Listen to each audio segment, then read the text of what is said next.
I have been deep diving into Reddit lately, and I swear I cannot stop reading these stories. Some are insane, some are creepy, and some just feel way too real. This one stuck with me. It is from a user I will call Megan. She posted this saying it is about her ex and how things slowly turned into something way worse than she ever expected. This is her story. I dated my ex Tyler for about a year and a half. In the beginning, everything felt perfect. He was attentive in a way that made me feel important. He remembered small things about me, like my favorite snacks or how I liked my coffee. He would text me every morning and check in at night. It felt like he genuinely cared. Looking back, I think that is why I ignored the early signs. At some point, things started to shift, but it happened slowly enough that I did not question it right away. He started asking where I was more often. At first, it felt normal. Just simple things like asking if I got home safe or what I was doing later. But then the questions got more specific. He would ask who I was with, what we were doing, how long I was staying. If I said I was going out, he would ask for details I did not think mattered. I told myself it was just because he cared about me. One night, I went to a small get-together at a friend's house. I told him I would be out for a bit, nothing serious. About an hour after I got there, I got a text from him that just said, "I know where you are." I thought he was joking. So I replied asking what he meant, and then he described the house, the color, the street, even the car parked out front. My stomach dropped. There was no way he should have known that. I asked him how he knew, and he just said he was in the area. I remember feeling uneasy, but I tried to brush it off. I did not want to overreact or make things weird. After that, things like that kept happening. He would show up places I never told him about. He would mention conversations I had with coworkers or plans I only talked about with friends. I started wondering if someone was telling him things, but none of it made sense. The moment everything changed was a few weeks later. I stopped at the grocery store after work one day. I had not told anyone I was going. While I was standing in the aisle, I got a text from him that said, "Do not forget the brand you like is on the top shelf." I just stood there staring at my phone. There was no way he could have known where I was. I left my cart and walked straight out of the store. I called him immediately and asked how he knew. He laughed and said he was just guessing. That was when I knew something was seriously wrong. That night, I went through my phone. I checked everything I could think of. My apps, my settings, anything that looked unfamiliar. At first, nothing stood out. But then I noticed my location sharing was turned on. Not just the normal one, but through an app I did not remember downloading.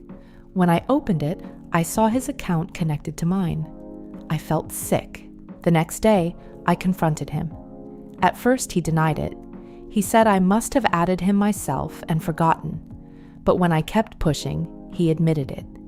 He told me he installed the app months ago. He said he just wanted to feel close to me and make sure I was safe. That was the moment I ended things. I thought that would be the end of it, but it only made things worse.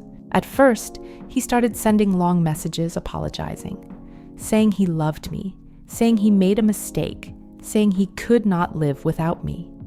I did not respond. Then the messages changed. He started getting angry, saying I was overreacting, saying I owed him another chance, saying I was hurting him. I blocked his number. For a few days, everything was quiet, and then it started again. I began noticing small things around my apartment, things that felt off but were easy to explain away. A chair slightly out of place, a cabinet door open when I thought I closed it. I told myself I was just being paranoid.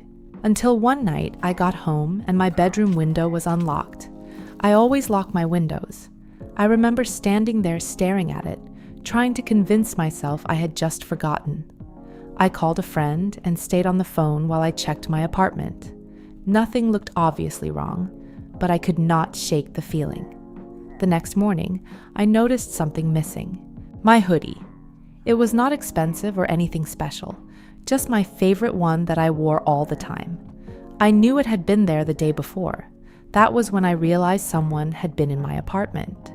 I went to the police and told them everything. The tracking app, the messages, the feeling that someone had been inside. They took a report, but without clear proof of a break-in, there was not much they could do. They told me to change my locks and be careful. So I did everything I could think of. I changed my locks, updated my passwords, deleted anything suspicious, and even bought a small camera for my living room. For about a week, nothing happened. I started to feel like maybe it was over. Then one night, I got a notification on my phone, motion detected. I opened the camera app and my heart dropped. He was standing in my living room. Tyler was just standing there, looking around like he had every right to be there. I could not move. I just stared at the screen. Then he started walking around, picking things up, touching stuff like nothing was wrong. At one point, he sat down on my couch. I called the police immediately and stayed on the phone while watching everything happen. They got there within minutes. He was still inside when they arrived. They arrested him in my apartment. It turned out he had made a copy of my key months earlier without me knowing. When they searched him, they found my hoodie in his bag. But the worst part was what they found next. He had a notebook. Inside were pages filled with notes about me, my schedule, the times I left for work, places I went, people I talked to, even small details like what I ordered at restaurants or what I wore. Reading it later made me feel like I had been watched the entire time. He was charged, and I got a restraining order against him. I moved apartments not long after that. I changed my number, stopped posting anything about where I was, and tried to move on. But even now, I still check my locks more than once before going to bed. The hardest part is knowing how normal everything felt in the beginning. It did not start scary.